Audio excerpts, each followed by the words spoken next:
Should you print your own guns? I don't know. I don't know if you should. 3D printing has a lot of negative emotion behind it.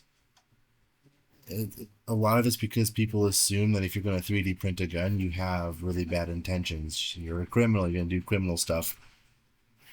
But it doesn't really make a lot of sense when you really think about it. Have you ever noticed how criminals, they always find guns? It doesn't matter what you do, they always will have guns. A lot of times they will steal a gun or file a serial number off. It doesn't really matter. Criminals don't abide by the laws. Criminals, they don't really spend a lot of time 3D printing either because they're lazy. That's why they're criminals. They're lazy. So this notion that you're a criminal or you're going to be a criminal if you 3D print, I think is just nonsense. It doesn't make any sense. Before we go any further, it's not a ghost gun. It is legally called a PMF, a privately manufactured firearm. I'm only bringing that up because people talk about ghost guns like it's this big scary thing, and it's not. It is just a gun. It is a PMF, it is a privately manufactured firearm. That is how the ATF and the government views it. That is what they call it. It's not a ghost gun. The question at hand we have is, should you print your own guns? Is it worth it? Is it smart? Is it for you? And there are good arguments all the way around. There's yes you should, no you shouldn't, does it matter? There's a lot of ways to think about it.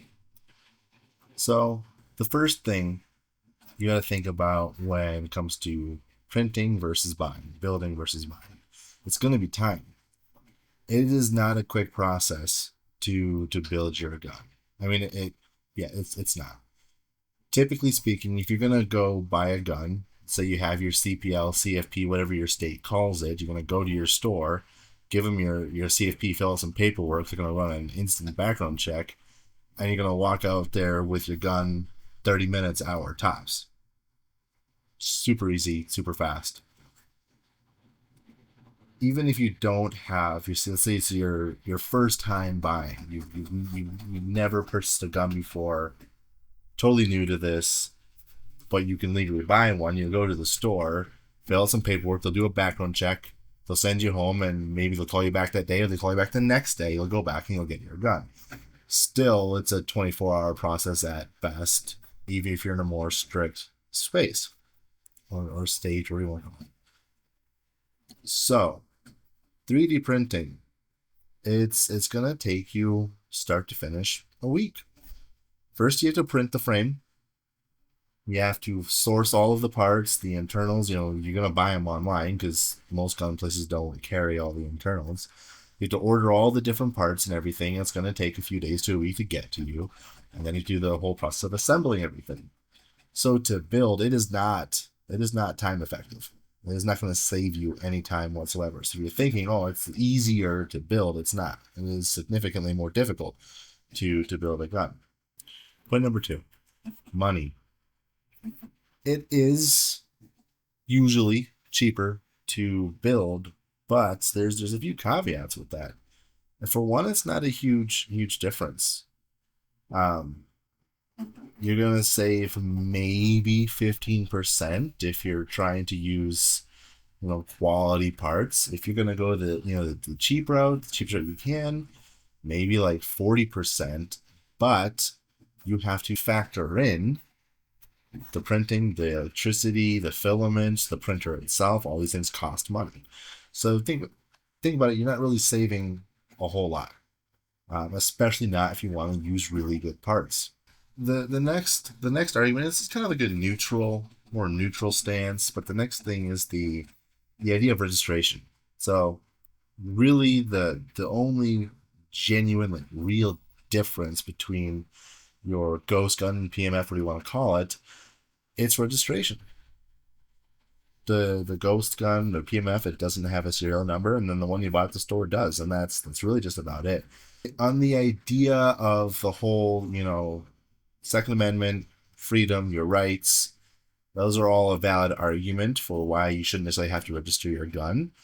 And it's a valid point, but at the same time, logically speaking, it doesn't make much of a difference. It really will not make a difference when it comes down to it. If you're thinking on a perspective of like doomsday events, government goes wild, they confiscate everybody's guns, like a lot of people are afraid of these days. If that ever happened, they're gonna take your guns no matter if they're registered or not. If it's in your possession, they won't care if it's registered or not registered. They're gonna take them either way. If they're in your safe with your other firearms that are registered, they're all going, regardless. So the idea that it makes any difference that it's registered or not, it really doesn't. Um, so it's kind of a mute argument that people have there. The other thing too is think on a self-defense scenario.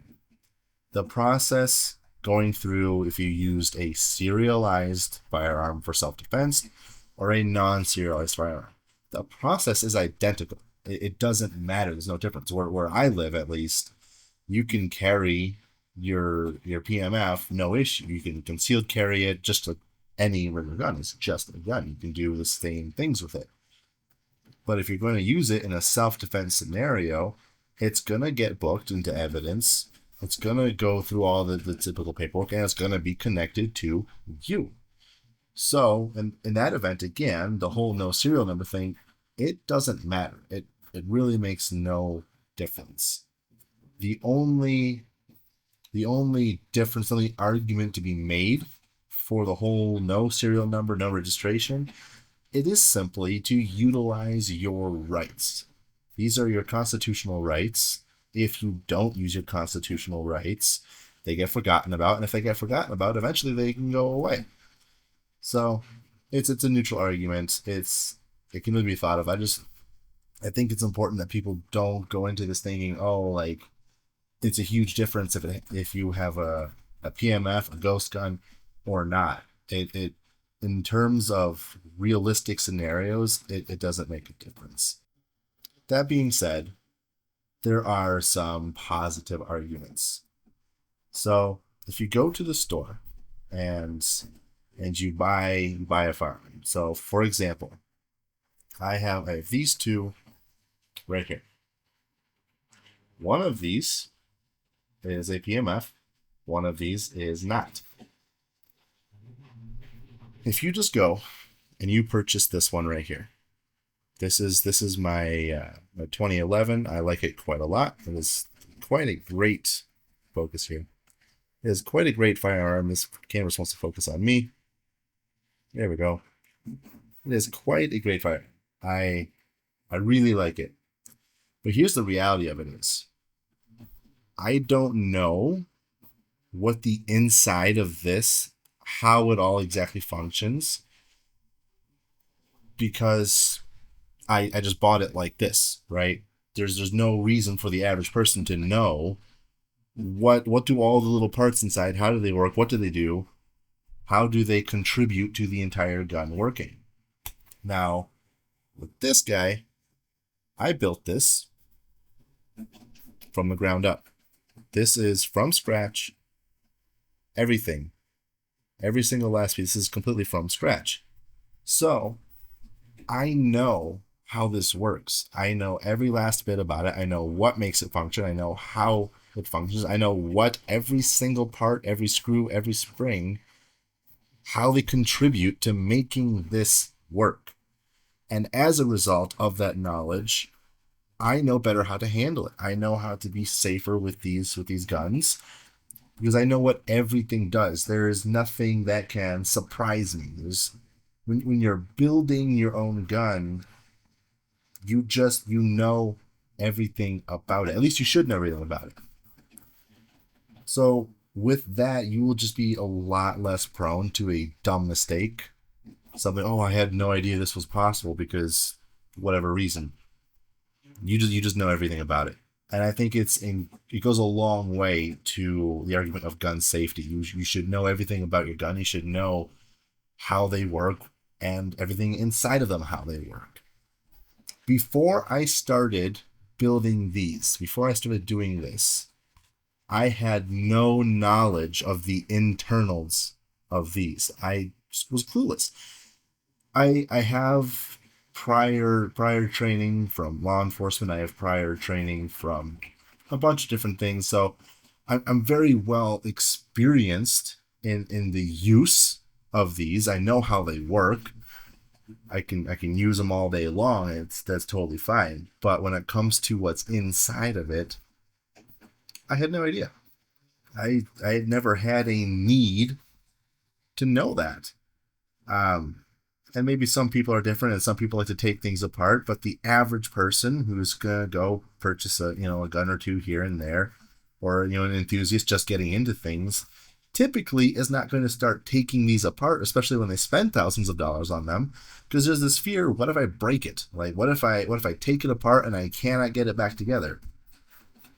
It's a reasonable argument. It's an argument that a lot of people will use to not take it apart, just like I did. But that goes away. You build this and that goes away. That fear goes away. You know how this works. You know what to do with it. And so it's a great thing to do.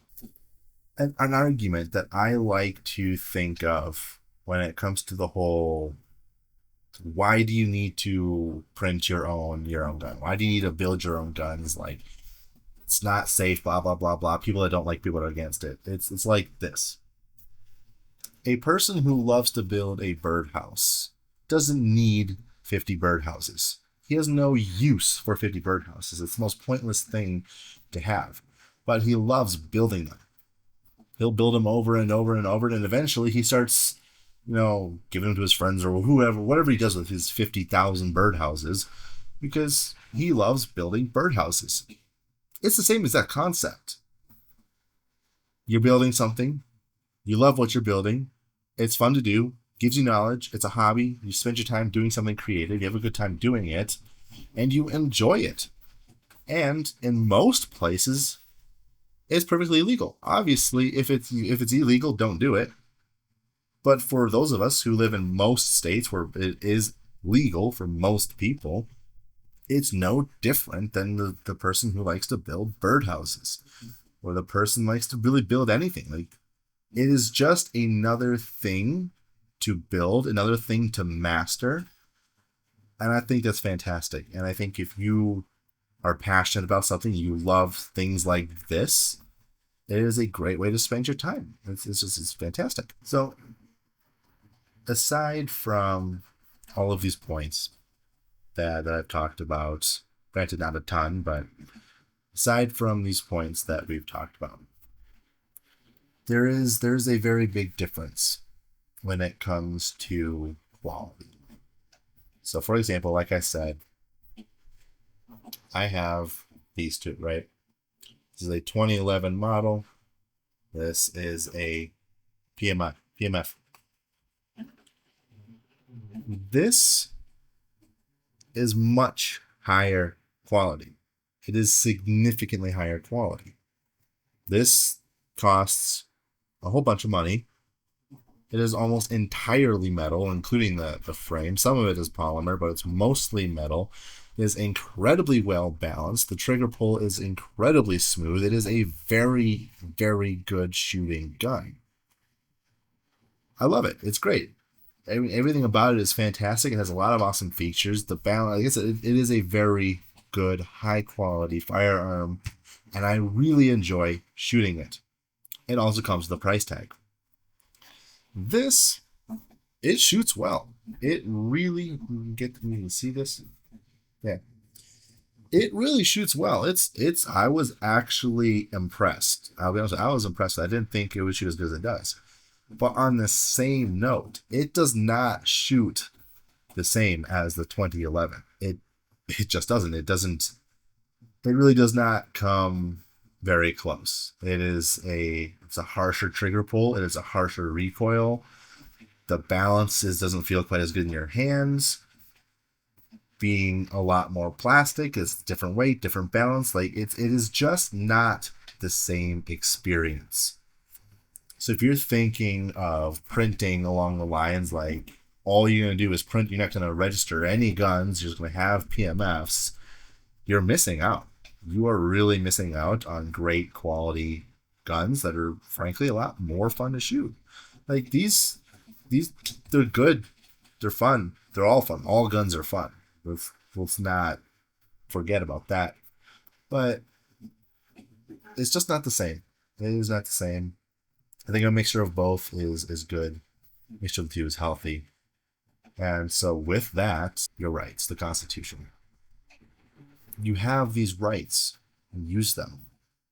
If you don't use your rights, and you don't have to, obviously, but if you don't use your constitutional rights, you don't practice it, you don't keep up on it, they'll get forgotten about. People forget them, you'll forget them, everyone will forget them, and eventually your rights will go away. If nobody thinks about them, if nobody remembers them, they will go away. By doing this, you're supporting the community, you're supporting the Constitution in a way that I think to a lot of people is loud. It's a way that is heard. It's it's a great way to support the Constitution. It's a great way to support your rights, to keep your rights, and find something enjoyable to do while doing that. And yeah, I think that's it. That's all I got. So until next time.